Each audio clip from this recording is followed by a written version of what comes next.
Peço-vos, ó Deus Todo-Poderoso, a continuação de vossos favores. Tratai-me sempre, se vos aprouver, como tendo a honra de ser sempre amado por vós. Firmai o cetro em minhas mãos e nas de meus sucessores durante várias gerações, como prometeste a meu pai. Dai-me, e aos meus, as virtudes que vos são mais agradáveis. Difunde também, eu vos suplico, uma parte de vosso Espírito sobre esta casa, para mostrar que habitais entre nós. E, ainda que ela não seja digna de vos receber, sendo o próprio céu demasiado pequeno para servir de morada eterna à vossa majestade, não deixeis de honrá-la com a vossa presença. Tomai cuidado dela, Senhor, como de uma coisa que vos pertence, preservando-a contra todos os esforços de nossos inimigos. Se o vosso povo tiver a infelicidade de vos ofender e vos desagradar, contentai-vos, se vos apraz, em castigá-lo com carestia, peste ou flagelos semelhantes, com que costumais castigar os que não observam as vossas santas leis. Mas quando movidos pelo arrependimento recorrerem a esta casa, a vossa misericórdia, não afasteis deles os vossos olhos e ouvi as suas orações. Ouso mesmo, ó Deus Todo-Poderoso, pedir-vos ainda. Mas, pois não vos suplico que ouçais nesta casa consagrada à vossa honra somente os votos daqueles que vos dignastes escolher para vosso povo, mas também as orações daqueles que vierem de todas as partes do mundo implorar o vosso auxílio, a fim de que todas as nações conheçam e saibam que foi para vos obedecer que construímos esta casa. E, longe de ser tão injustos e desumanos a ponto de invejar a felicidade dos outros, desejamos que eles participem de vossos benefícios e que espalheis os vossos favores generosamente entre todos os homens. Depois de assim falar, Salomão prostrou-se em terra e, depois de permanecer assim muito tempo, adorando a Deus numa fervorosa oração, levantou-se e ofereceu sobre o altar um grande número de vítimas. Deus então fez conhecer claramente como aquele sacrifício lhe era agradável, pois um fogo descido do céu até o altar consumiu as vítimas inteiramente, à vista de todo o povo. Tão grande milagre não lhes permitiu duvidar de que Deus não habitasse o templo, e prostraram-se todos por terra, para adorá-lo e para dar-lhe graças.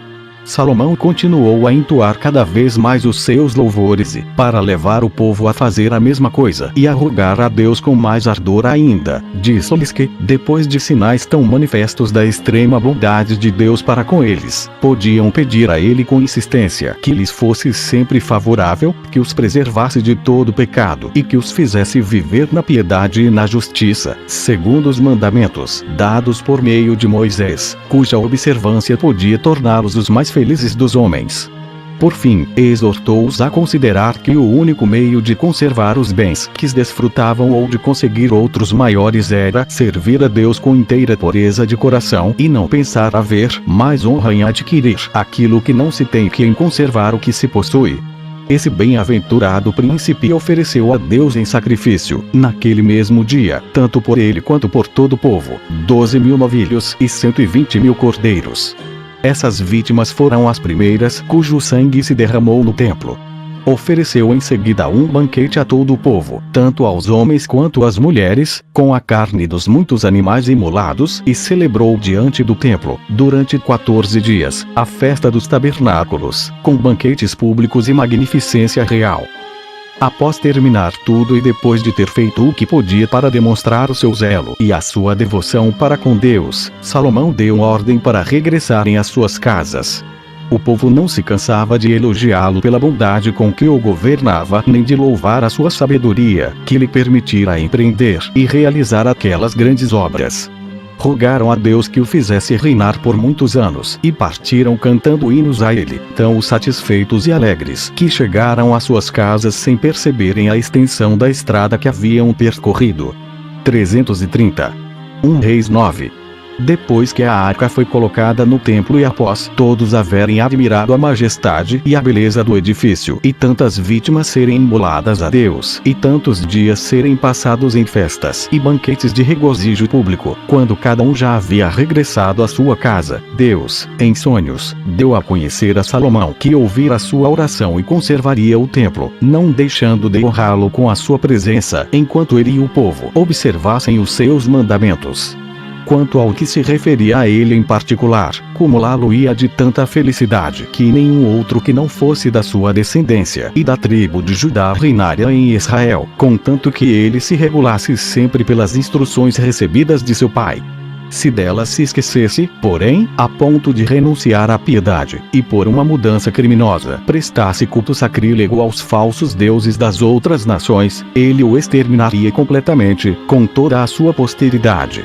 O povo também seria atingido pelo castigo. Seriam afligidos com guerras e oprimidos por toda espécie de males. Seriam expulsos do país que ele dera aos seus antepassados e andariam errantes por terras estrangeiras. E o templo que permitira construir seria destruído e reduzido a cinzas pelas nações bárbaras. As cidades também seriam arrasadas.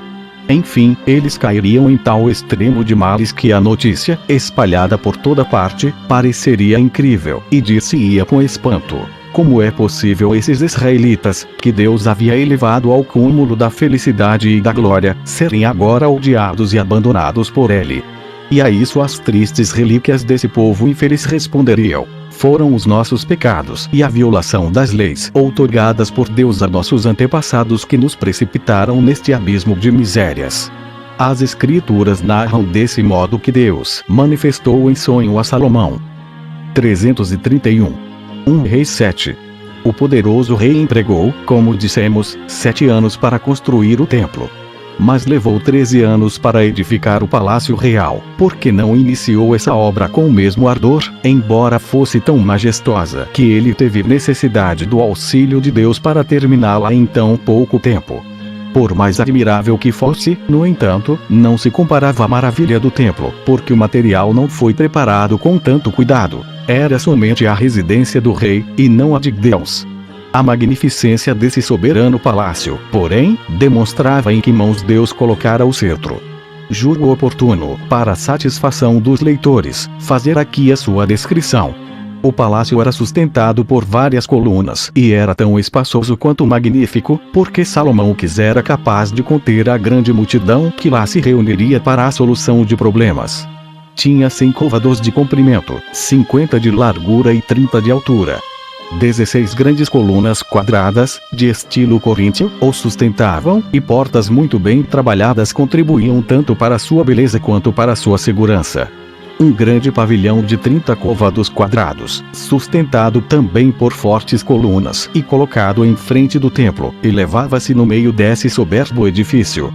Nesse pavilhão havia um grande trono, onde o rei ministrava a justiça. 332. Perto desse palácio, Salomão construiu uma casa real para a rainha e outros prédios, onde ele ia descansar após atender aos interesses do reino. Tudo era enriquecido com madeira de cedro e feito com pedras de 10 côvados quadrados, das quais uma parte era incrustada com mármore muito precioso, empregado apenas para ornamento dos templos e nas casas dos reis. Esses diversos apartamentos eram revestidos com 3 ordens de tapetes riquíssimos, sobre os quais havia em relevo diversas árvores e várias plantas, cujos ramos e folhas eram feitos com tanta arte que enganavam a vista, parecendo mover-se. O espaço restante até o teto era também enriquecido com diversas pinturas sobre um fundo branco. Tão magnífico príncipe mandou também construir, somente pela beleza, vários outros edifícios, com grandes galerias e salas imensas, destinadas aos festins e aos banquetes. Todos os objetos necessários ao seu serviço eram de ouro. Seria difícil descrever a diversidade, a extensão e a majestade dos edifícios. Uns eram maiores, e outros, menores. Uns estavam ocultos por baixo da terra, outros, elevados bem alto no ar, bem como a beleza dos bosques e jardins que ele mandou plantar para recreio da vista e para se ter um recanto ameno e sombreado durante os rigores do sol de verão. O mármore branco, a madeira de cedro, o ouro e a prata foram os materiais com que se fizeram e enriqueceram esse palácio. Via-se nele também uma grande quantidade de pedras preciosas encastoadas no ouro e nos adornos, como no templo. Salomão ordenou também que se fizesse um grande trono de marfim adornado com um excelente trabalho de escultura. A ele o rei subia por 6 degraus, e na extremidade de cada um deles estava a estátua de um leão. No lugar onde se sentava, havia braços em relevo, que pareciam recebê-lo, e no lugar onde podia encostar-se foi colocada a estátua de um novilho, para seu apoio. Nada havia nesse augusto trono que não fosse revestido de ouro.